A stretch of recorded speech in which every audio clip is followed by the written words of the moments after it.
Although the Carolina Panthers only existed for half of a decade in the 90s, the team representing the Carolinas had an interesting first 5 years in the league. Furthermore, the Carolina Panthers wound up having unprecedented success for an expansion sports team. 90 Sports Nostalgia presents the Carolina Panthers in the 90s. Prior to the 1990s, Charlotte was becoming one of the fastest growing cities in America, and thus it was becoming a real possibility for pro franchises to settle in the area. First, the Hornets landed in Charlotte.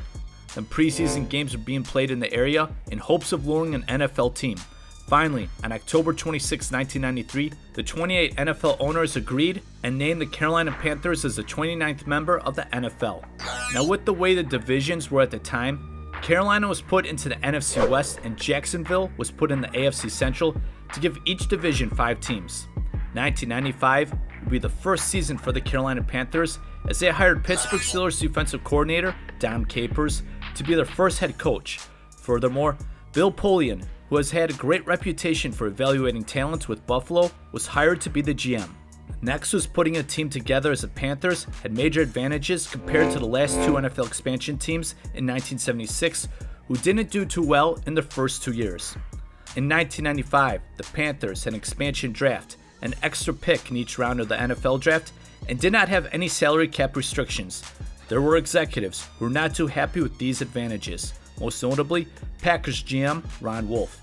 Furthermore, the salary cap in free agency was relatively new in the NFL as it began in 1993, which may have led to some teams not being fully prepared or not adequately reshuffling the roster.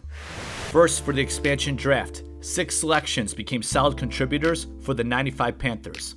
Then for the 1995 NFL draft, Carolina had the first pick but chose to trade it to Cincinnati for their first and second round picks. Now the Panthers were stripped of 2 selections due to improperly speaking with Dom Capers about being their head coach while he was the defense coordinator for the Steelers. But nonetheless, Carolina had a decent draft and perhaps found the franchise quarterback in Kerry Collins. But where Carolina really made their mark was in free agency. The Panthers signed linebacker Sam Mills, who was a great player with the Saints. They also signed outside linebacker Lamar Lathan, who I thought didn't get the respect he deserved when he was with the Oilers, and I thought he was very good. Carolina continued to be players in the free agent market that included some ex-Buffalo Bills, and Carolina was ready for the 1995 NFL season, but they would have to play their games at Clemson's Memorial Stadium in South Carolina because their stadium in Charlotte was still under construction. The Panthers would start out at 0-3 with Frank Reich as their starting quarterback. Kerry Collins would then take over the starting quarterback duties. Carolina would lose their next 2, but then would win 4 straight. The NFL team representing Carolinas would finish the season alternating wins and losses and ultimately ended up with a 7-9 record, which was the best record ever for an expansion team since the NFL's inception. Now, Kerry Collins' stats do not look good here, but back then quarterbacks were really bad in their first season.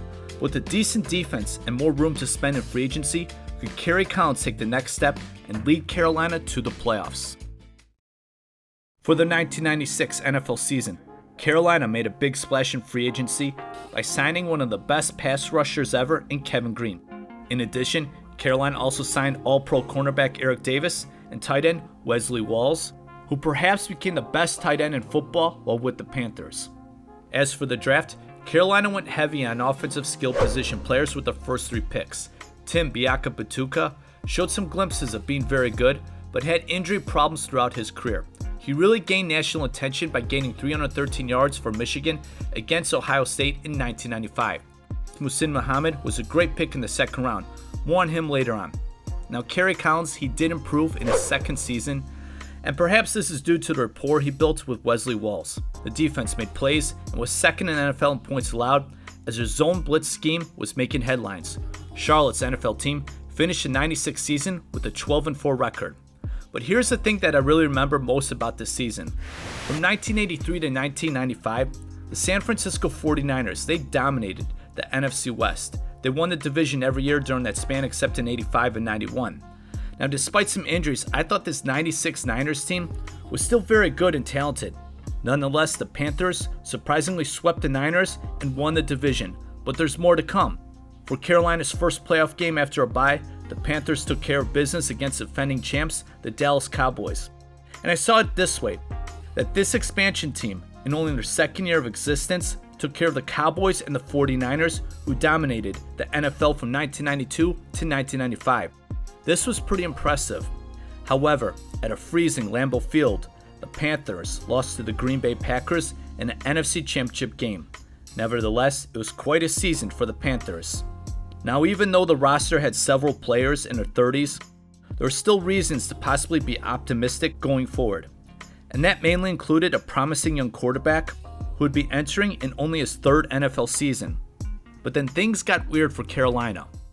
To begin, Kevin Greene had a bitter dispute over a contract with Carolina's front office. Surprisingly, Carolina released Greene as he signed a surprisingly high contract with the rival 49ers. Then stories and whispers about Kerry Collins' wild behavior, bar hopping, and partying began, and in Scott Fowler's and Charles Chandler's book, Year of the Cat, Lamar Lathan had confronted Collins about his partying and drinking habits during a players-only meeting midway through the season. Moreover, in an article from 24/7 Sports, it mentions that Collins used a racial slur to Muhsin Muhammad that really hurt his standing with his teammates, and then on the field, Collins really took a step back, throwing 21 interceptions, and the Panthers finished the 1997 season with a 7-9 record. Sam Mills then retired, and Bill Polian left to become the GM and president of the Indianapolis Colts. For Carolina, the 1998 season was worse. Kevin Greene came back to the Panthers after the Niners released him, but during that season, he aggressively went after his linebackers coach. Other embarrassing instances on the field when Blake Brockermeyer was ejected for punching a Green Bay Packer, and leading rusher Fred Lane was suspended a game by the team for grabbing his crotch during a touchdown celebration. Kerry Collins was not playing well during the first 4 weeks. Collins' behavior was also being described as erratic. Then what happened is that after the first 4 games, Collins went into Capers' office and basically said his heart was not into it and did not feel capable of playing the position. Capers took that as Collins quitting on the team, in which as a result did not sit well with the team. Collins was released. Steve Berline, who was signed by the team in 1996, took over as quarterback. The Panthers finished the 1998 season with a 4-12 record, and Dom Capers was fired. For the 1999 season, George Seifert would be the next head coach. Seifert won 2 Super Bowls and left San Fran with an excellent winning percentage. Surprisingly, the 99 Panthers were very explosive. Steve Berline, who was 34, was your typical journeyman quarterback bouncing around from team to team. But in 1999, Berline had a career year where he was terrific. Tim Biakabatuka only played in 11 games, but averaged over 5 yards a carry. Muhsin Muhammad put up really good numbers with 96 catches, 1,253 yards, and 8 touchdowns. Tight end Wesley Walls had his best season statistically, and that included 12 touchdown receptions and was named as a second-team All-Pro. But the name I really would like to mention that is completely forgotten is Patrick Jeffers. Now Jeffers, he didn't do too much in Denver and Dallas, but was signed in the offseason by the Panthers.